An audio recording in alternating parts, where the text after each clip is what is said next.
Hello everyone, I greet in the name of God Almighty. My name is Apostle Nathan Silas, and today we have a very interesting video to react to by Arabic 101. And this one says that you must learn these symbols if you use Mushraf. Okay, I believe that is going to be a very educative video. I believe that the Muslim will understand this very perfectly. Or for some of us, you understand, who do not know, of course, we'll be learning it for the first time. But then let's follow along. Okay, we're going to learn a few things, you understand, at the course of it. So if today happens to be the first time of you checking out my channel, don't forget to subscribe to my channel and follow me on my Facebook and Instagram. And if you have any video you want me to react to, don't forget to drop it in the comment section and I'm going to check it out. So guys, before we get on to the video, I'm a theologian and I make this video not to discredit anyone's religion. This is basically for educational purposes, and I believe that at the end of this video we all are going to learn from this. So guys, without any further ado, let's get on to this video and check this out. These symbols should help you recite the Quran better, but some could be a bit confusing, especially these ones. So let's go through them and understand how to use them properly and what to do when they are stacked on top of each other. First of all, we'll cluster the related symbols to better understand the differences between them. We'll view them in three categories: symbols that instruct you to keep on going, symbols that instruct you to pause, and a set of special symbols. The first set, all four of these symbols instruct you to keep on reciting. So the easier way to deal with them all is to treat them as the same thing and just keep on going. But there is actually some minor differences between them. Sila, which is short for al-waslu awla, which is a general instruction to keep on reciting. But these symbols of zay and qaf specify the degree at which one should go. So, zay is that you should be more likely to keep on going. So let's say 80% go, 20% don't go. While qaf is that you are less likely to keep on going. So let's say 60% to 40%. But at the end of the day, if you see either of these, then don't stop and keep on reciting. However, la is a bit different. This la symbol can be used within the ayah and also between ayat. If it is used within the ayah, then you should keep on reading and you should never stop there. But if it is used between the ayat, then you may simply stop at the end of the ayah, since this is the sunnah, but then you shouldn't end your recitation at that point. Now the second category, the symbols that instruct you to stop or pause. There are 6 of them. The most important one is the meme symbol, since as you might know, it is the mandatory stop symbol. There's no option for you except to stop, because it can potentially change the meaning of the ayah if you ignored it and you kept on reading. Like in this example. If you continued here, you would be adding this sentence and this verb to the previous sentence, and that would actually change the meaning of the ayah entirely. So pay attention here and do not ignore this symbol.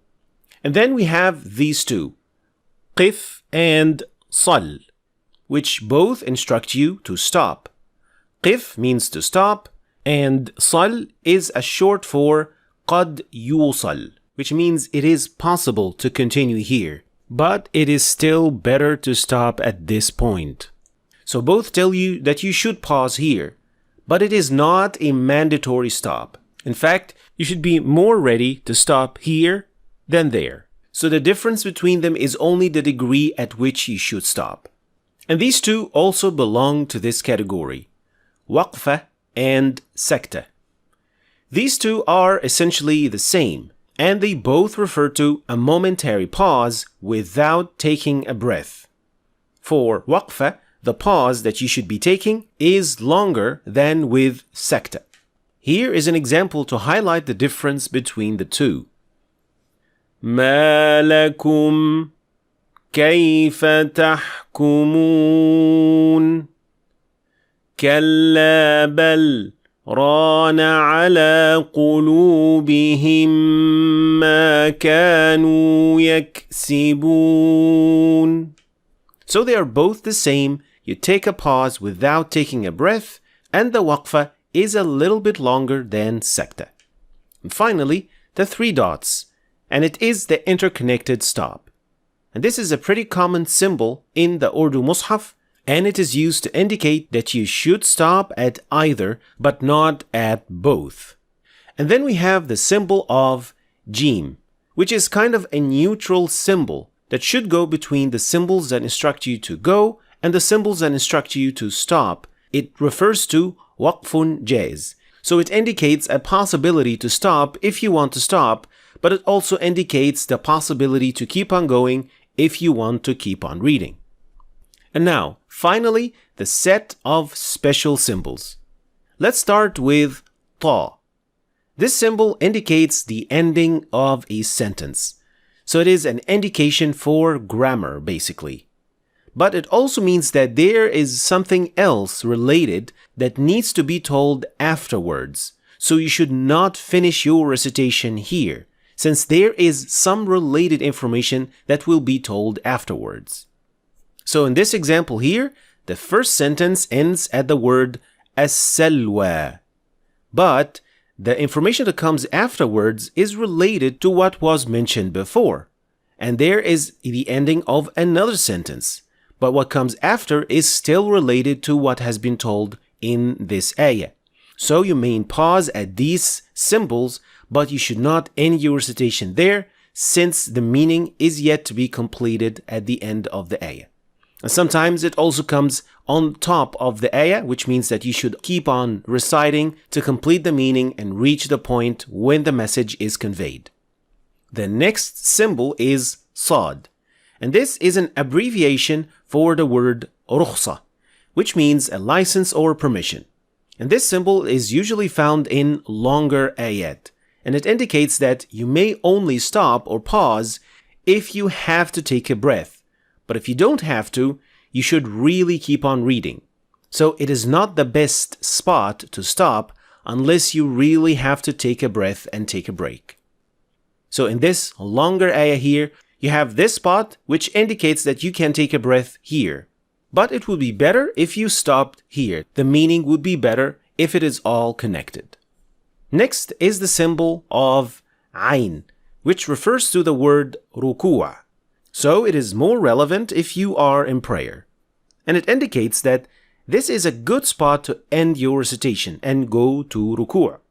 That is because it indicates the ending of a certain teaching or a story of a prophet. So it would be a suitable place to end at that point.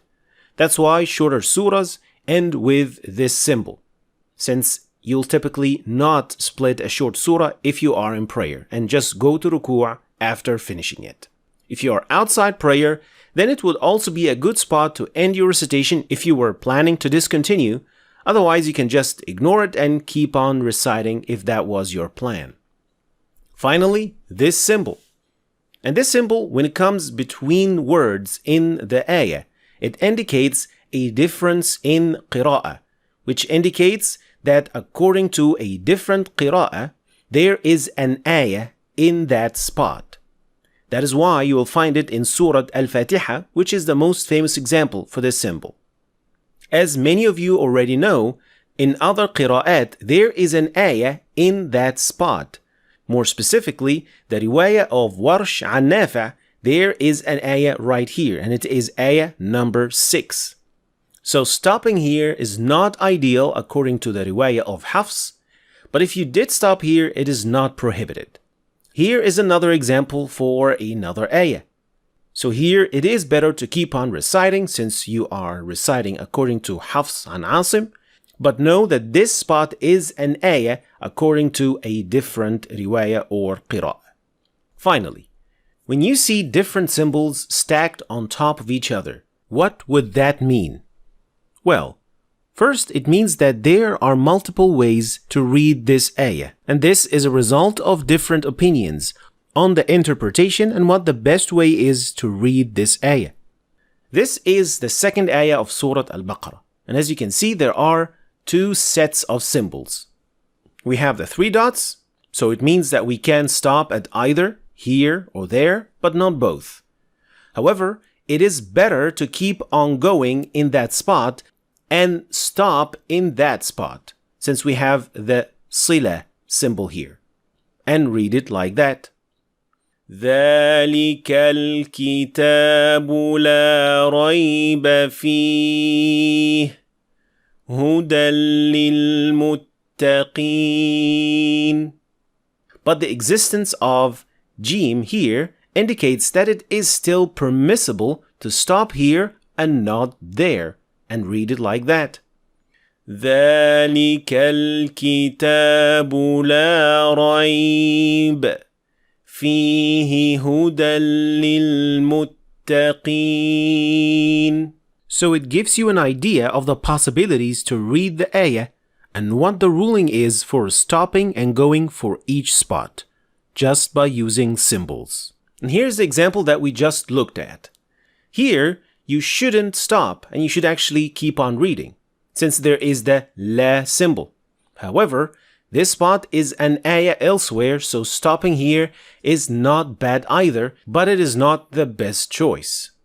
Finally, if you kind of feel confused about these symbols, and if you still don't know which is which, here is the easy way to deal with all of them. If you see any of these, then keep going unless you want to take a breath.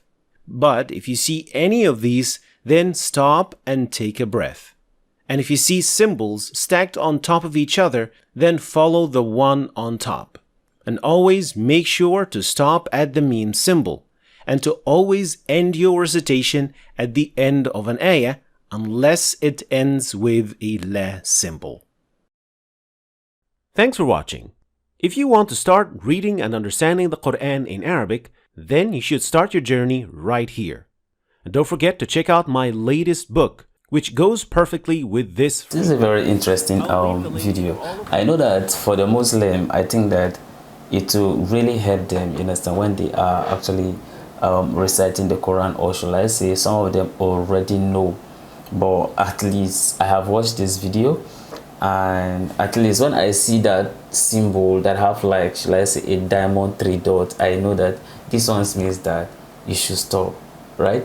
And when I see the one that is like this and like this, I also know that you can stop if you want to. It's like a kind of a conditional, you understand, stop, but if you want to continue, like so many of it, like, so when I see the symbols now, I can be able to, like, oh yeah, while I was learning Arabic 101, this is what I saw, these are some of the symbols, and I saw. Some people will feel like, oh, all these things in a society may not be necessary, but it may help, like it may be helping someone somewhere, and you will not know. Even me, like, at least when I see some of those symbols, I'll be like, even though I may not know how to read, you understand, in Arabic, but immediately I begin to see those symbols, I'll begin to reflect on them. Then I'll be like, oh yeah, I saw this symbol, okay, yes, this is what it means, this is what it means. Then gradually we're gonna get there. Okay, everybody is gonna get there, all right? But we have to take it, understand, step by step. And I hope that this video have helped some of you to understand some of those things, or maybe to bring some kind of clarification about some of the symbols that was discussed, understand, in this video. The first 4 symbols was discussed, also the second 6 symbols too were all discussed. A very interesting video, and I hope that we all are actually learning from this. And then if you have a contribution or what you want to say concerning this video, you can actually drop it at the comment section, so that we can all learn from one another. And if you actually like what I do, I want to see your comment. I want to see what you think, okay, about this video at the comment section. And if you want us to stop this teaching aspect, just also say it, like, be free, okay, be free, so that, you know, we can all learn from one another. So this is the end of my video. If you like my reaction, you should like, share, and subscribe. If you have any video you want me to react to, don't forget to drop it at the comment section, and I'm going to check it out. So guys, you remain blessed, and I see you in my next video. Bye bye.